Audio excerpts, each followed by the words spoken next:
গরমের সময় যেহেতু অনেক ধরনের প্রবলেম হয়, তো সেখানে শুধু যে খাবারের উপরে চিন্তা করলেই হবে না। এখানে আমাদের আশপাশ অনেক কিছু দেখার বিষয় আছে। ১ম বিষয়টা হচ্ছে আপনি আসলে কিভাবে চলছেন?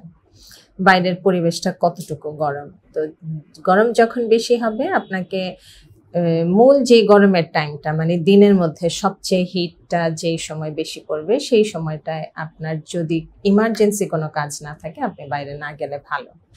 যতটুকু সম্ভব ছায়ার মধ্যে দিয়ে যদি যাওয়া যায় সেটা ভালো। অতিরিক্ত মানে গ্যাদারিং সেগুলি এড়িয়ে চলবেন। রাস্তা মানে স্ট্রিট ফুড, জাঙ্ক ফুড, তারপরে যেমন রিচ ফুড, প্রসেসড ফুড এই সমস্ত খাবারগুলি এড়িয়ে মাস্ট চলতে হবে। আর এটার পাশাপাশি যেমন আমরা দেখা যায় যে করি কোল্ড ড্রিংকস খাচ্ছি, আইসক্রিম খাচ্ছি। গরমে তো আসলে আইসক্রিম খেতে খুব মজা লাগে মনে হয়। কিন্তু একদম অনেক বেশি গরম থেকে এসে মাত্র আইসক্রিমটা খাবেন না। একদম চিল্ড পানি যেটা ফ্রিজ থেকে মানে এক্কেবারে সরাসরি ঠান্ডা পানিটা না খাওয়া। আপনি প্রয়োজনে মিক্স করে খান, সেইভাবে যদি খাওয়া হয় সেগুলি ভালো। খাবারের ক্ষেত্রে তো এই জিনিসগুলি সবসময় মনে রাখতে হবে যে সহজপাচ্য খাবারগুলি যেন আমরা খাই, রিচ ফুড জাতীয় খাবারগুলি যেন আমরা মানে মেনে চলি, ওইগুলি যেন এড়িয়ে চলি।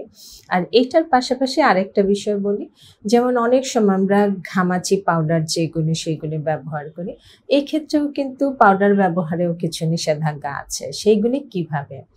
বিশেষ করে বাচ্চাদেরকে গলায় আর বুকে কোনো পাউডার দেয়া যাবে না।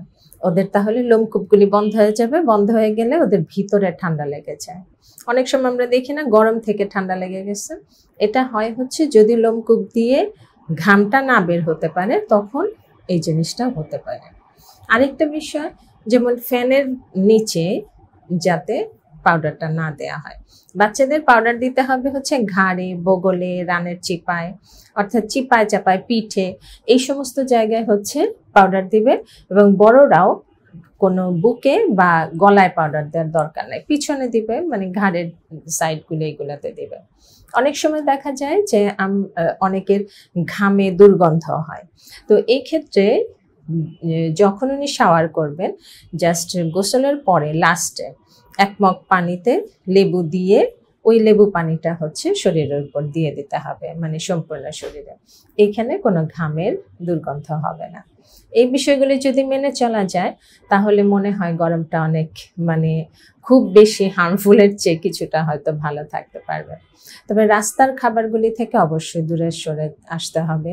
পরিষ্কার এবং বিশুদ্ধ পানি খাওয়ার ব্যবস্থা করতে হবে। বাইরে আপনি যেখানেই যখন যান না কেন অবশ্যই সেখানে পানির ব্যবস্থাটা রাখতে হবে। আপনি কোথায় যাচ্ছেন সেখানে আপনি তাৎক্ষণিক পানি পাবেন কিনা।